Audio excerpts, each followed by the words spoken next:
Naimbag nga aldaw! Hello mga auntie!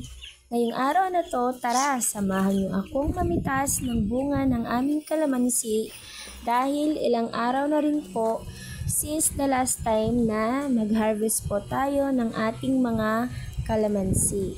Yes mga auntie, ilang days na po ang nakararaan mula nung tayo ay nanguha ng bunga ng kalamansi at marami na naman po tayong mga kailangang i-harvest dahil malalaki na naman po yung mga bunga ng ating mga kalamansi na naiwan noong nakaraang harvest times.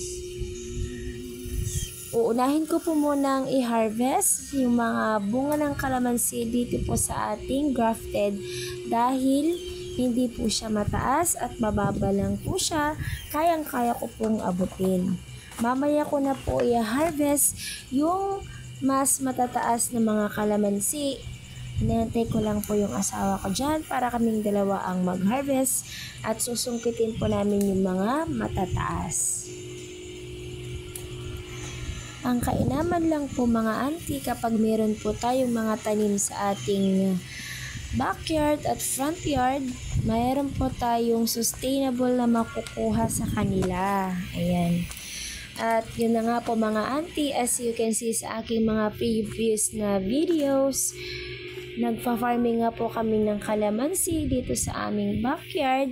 Nagpaparami po kami every now and then, bumibili po kami ng mga grafted para itanim po dito sa aming backyard, additional po sa mga nauna naming mga tanim. Bali po ang mga binibili na po namin ngayon mga auntie is yung grafted na para hindi na po kami maghintay ng maraming taon para mapakinabangan po ang kanilang mga bunga. Bali ang kuha po namin sa isang pirasong grafted na kalamansi is worth 150 to 200 po kada isang grafted po na kalamansi. At sa pagkakaalam ko po mga auntie, ang bentahan po ng bunga ng kalamansi ngayon sa market is ranging 80 pesos to 90 pesos po per kilo. At yun po ay wholesale. Hindi ko po alam kung magkano po yung retail. And since nakakailang kilo na rin po kami every harvest time, wholesale na rin po yung pagkuha nila sa amin ng kalamansi. Ayan.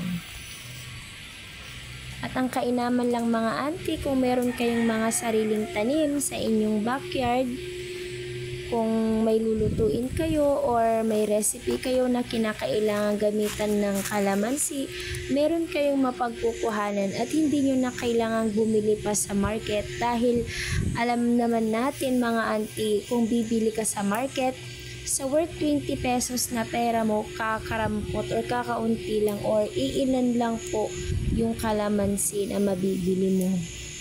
Unlike po kung meron kang sariling tanim, punta ka lang sa backyard, mag-harvest ka lang, at yun na, meron ka ng kalamansi. Ayan. Sa aking next na video po mga auntie, i-feature ko rin po at i-flex po sa inyo ang amin pong banana farming din. Ayan. Bali ngayong tag-ulan mga auntie, dumami po ng dumami ang amin pong mga tanim na banana. Kantong po yung saging dito sa amin at talaga naman mga auntie na ang sisipag po nilang mamunga. Since tag-ulan na po, ayan, hindi na po kailangan ng dilig dahil marami pong supply ng tubig mula sa ulan. At naglalabasan din po ang kanilang mga followers. Ayan. This year lang po namunga yung mga kasagingan namin ng napakarami at sabay-sabay mga auntie. So, yun lang po ang ating video ngayong araw na to. Huwag niyo pong kalimutang mag-like, mag-comment at pag-share na rin ang video na ito mga auntie. Until sa susunod po na aking vlog. Maraming salamat!